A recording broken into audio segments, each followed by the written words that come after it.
I can't believe a congressman is actually talking about obesity and not the cost of the medicine, but the cost of the obesity itself. We don't acknowledge the personal responsibility aspects of our diet. I totally understand that you don't control your insulin or your DNA.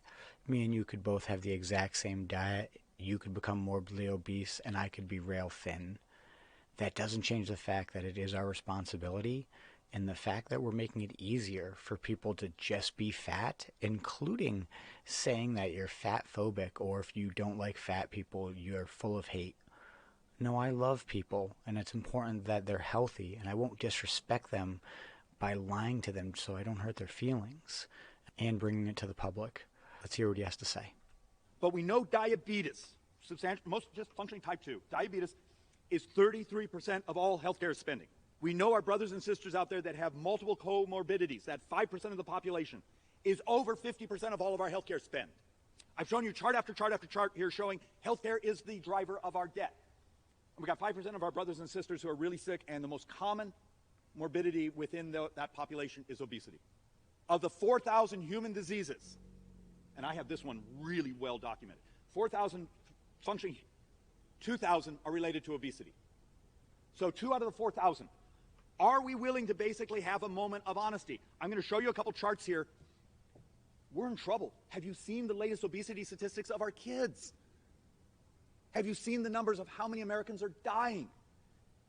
It's immoral that we're terrified to talk about this.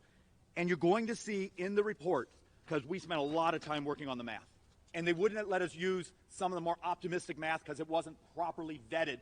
So we had to find peer-reviewed studies with lots of math and that it could be recalculated and done.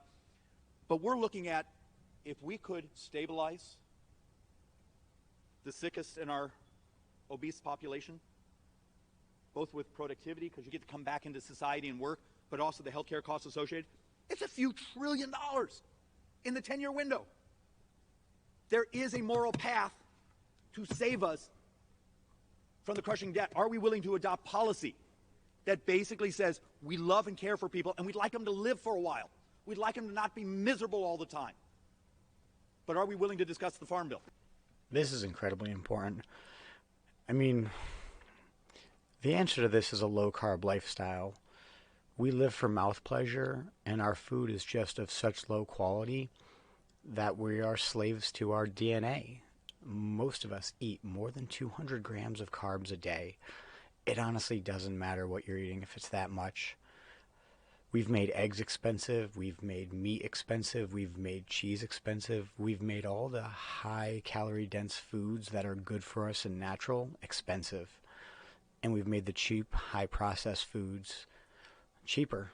If we're going to argue over spending money to make our country more healthy, it needs to be a cultural change around diet, how often we eat, the fact that hunger is a feeling that you don't have to always say yes to.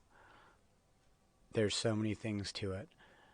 It's great to see our Congress is at least acknowledging it, and that we can see that we just can't be this irresponsible with our health. You're free to do whatever you want. That doesn't mean we should set up a society where you're most likely to fail because you're eating high fructose corn syrup from basically the day you're born. How many people are breastfed nowadays? You spend your entire life on a processed carb diet, this is what will happen. Our liver needs the opportunity to metabolize fat. It's where all the deep micronutrients are. I get it. I didn't know this forever, and now I've known it for years. We just need more people to understand. Don't just eat for mouth pleasure. Realize that when you're eating, it is actually important. And honestly, you're not going to die if you don't eat a meal. I hope you learned something. I'm Tristan with Radically Rational Radio. Like, comment, subscribe. I'll see you in the next episode. Stay resilient.